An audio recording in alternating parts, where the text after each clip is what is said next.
again, Chris Lilly here, and I'm in my backyard. There are three common ways to light a charcoal fire. First, the charcoal chimney.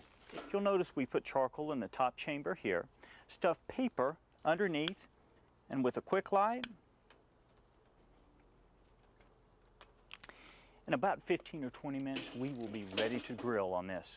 Next is lighter fluid. I've got a nice pile of charcoal right in the center of the grill grate. Spray on a little fluid and immediately light.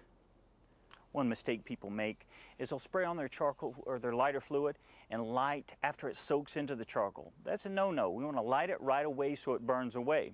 Also, you want to make sure that your charcoal turns a nice white hot before you put food on it. This will make sure there's no flavor transfer between the lighter fluid and your food. Last but not least is the electric charcoal starter. And in 15 or 20 minutes, we'll be ready to go.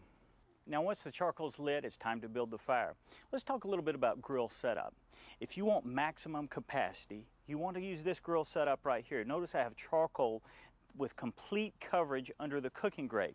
If your friends and family are over and you have that huge get-together where you really have to put out the food, this is the best setup.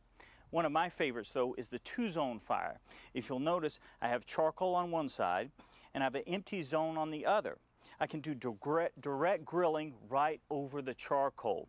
When my meat gets almost too hot, if it gets to a point where it's almost burnt, I can save it by moving it over into this buffer zone over here, close the lid, and continue cooking until the meat is perfectly done. Two-zone fire. One other advantage of doing a two-zone fire is you can do indirect cooking. Your larger cuts, your whole chickens, your pork butts, your beef brisket, you place them away from the fire on this side right here.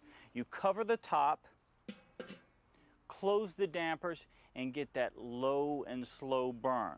Temperature is actually controlled by the dampers. More airflow, hotter the temperatures. Less airflow, lower the temperatures. We have our two grill setups right here.